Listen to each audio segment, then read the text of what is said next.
in general, I have noticed a trend that every time I make and upload a video after being away for a while, something new happens in Russia. Strange events that seem like something out of a Cinderella story.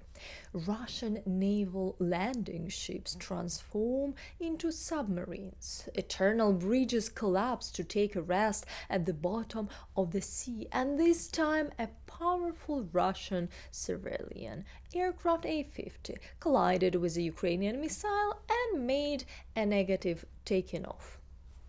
I'm Maria Drutska, and today I'm going to tell you about a dark day for Russian aviation and a remarkable day for the Ukrainian Air Force, and how they shot down not one but two Russian planes.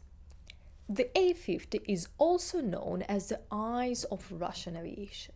Downing this plane is a significant blow to enemy aviation. These are not just any planes, they were used as mobile command centers. They were instrumental in guiding missile strikes against Ukraine. With this aircraft and its equipment, the enemy monitored our territory and directed powerful missile attacks. Natalia Gumenyuk, the head of the United Coordination Press Center of the Southern Defense Forces of Ukraine, pointed out that the A-50 played a crucial role in revealing potential future targets. Such a strike is likely a serious setback for the Russian army. This operation might force the enemy to delay future missile attacks. We will see this very soon, as Russian Telegram channels are already predicting another doomsday for Ukraine and powerful upcoming strikes. This happened when we sank a large Russian landing ship, when the Ukrainian army hit the Kerch Bridge, and in fact, it happens every day. Russia doesn't need a reason to attack Ukraine. They constantly target our civilian and critical infrastructure, residential buildings, hospitals, and so on. So their threats of something horrible. Please. Ukrainian people have been living in horror for 691 days, being bombed daily by drones and missiles throughout Ukraine. You understand, right? Anyway, I got sidetracked. Before I continue, I want to thank all of you who send coffees on Buy Me a Coffee and become my Patreons. Please subscribe to my Twitter page, where I post regular updates about the situation in Ukraine, and to my Instagram, where I mostly post personal thoughts and show the daily life in Ukraine. The A-50 aircraft has joined the underwater fleet of the Russian Federation and is now aboard the aircraft carrier Moskva. This was confirmed by the crew of the cruiser Moskva, but I'm joking, also by the commander of the Air Force of Ukraine, General Zaluzhny, and even snooty Russian propagandist channels have acknowledged that A-50 aircraft no longer exists.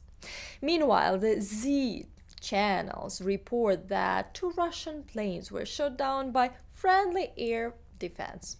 They are ashamed to admit that their planes were shot down by Ukraine, but they are not ashamed to say that they shot down their own planes.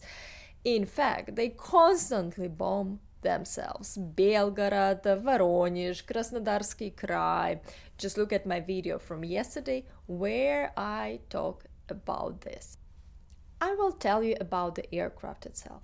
The A-50 is a long-range radar detection and control aircraft developed on the basis of the Il-76 military transport aircraft. It is designed to monitor the sky as well as targets on the ground and at sea. It can also assist in guiding Ha-101 and Ha-55 missiles. The fact that the Russians can no longer build such aircraft is amazing.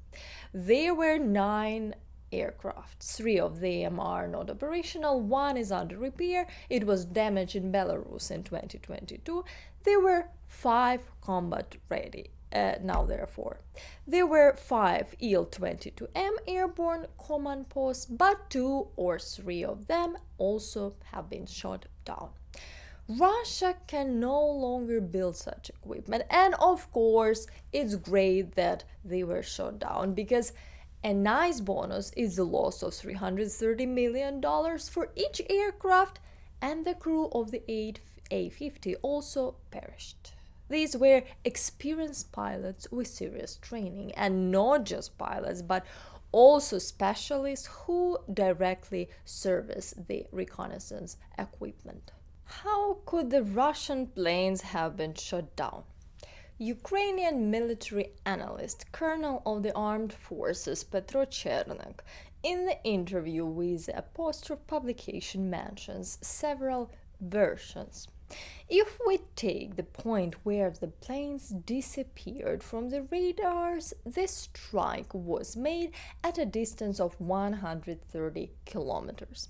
No one knows exactly what happened, but even if it was some improved version of the MIM-104 Patriot missile, declared range 120 kilometers by the way, plus at least a 20 kilometers buffer zone, it already outlines a very positive variant.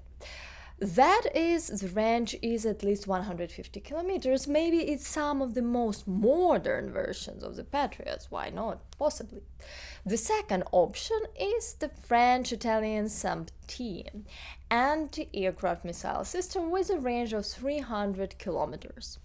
Also possible? Why not?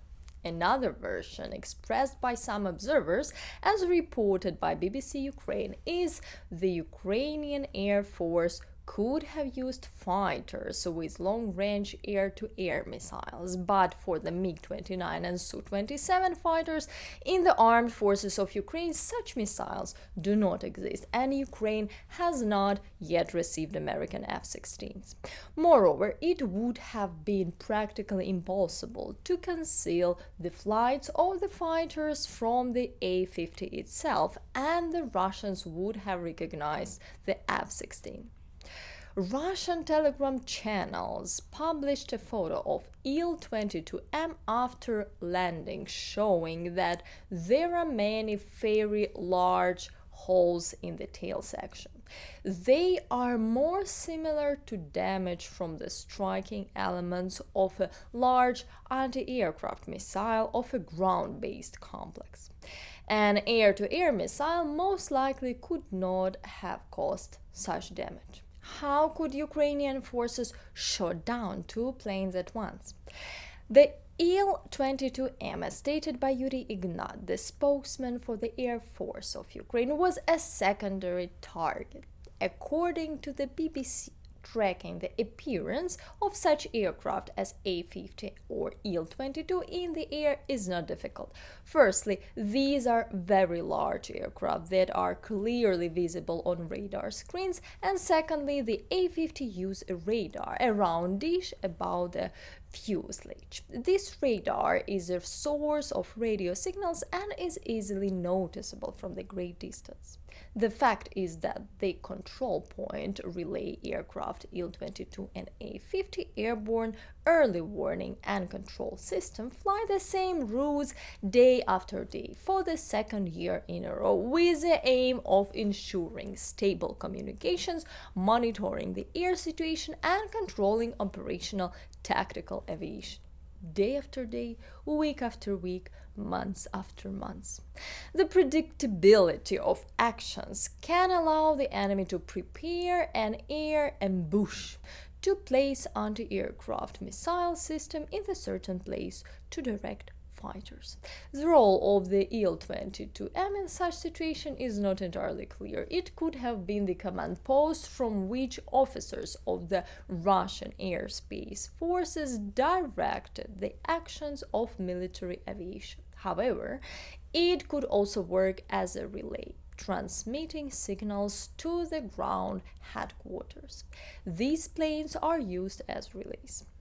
In the end, the enemy's airborne control point, Il-22, was hit but remained in the air and tried to reach the nearest airfield. The Il-22 managed to make it to Anapa. This aircraft was on fire, and among the crew they are injured and possibly dead, and it is beyond repair. Both the first and the second aircraft were destroyed and damaged by the same type of modern anti-aircraft missile weapons. Most importantly, we have such weapons capability, and destroying similar targets we also can. As ways landing ships, I want to remind you. Such a wonderful day. That's it for today, and I want to thank all of you for supporting Ukraine, watching Ukrainian content, liking my videos. Guys, subscribe to my Twitter and Instagram as well. And if you like this video, you can support the channel's development on Patreon or buy me a coffee. See you soon. And Slava Ukraini!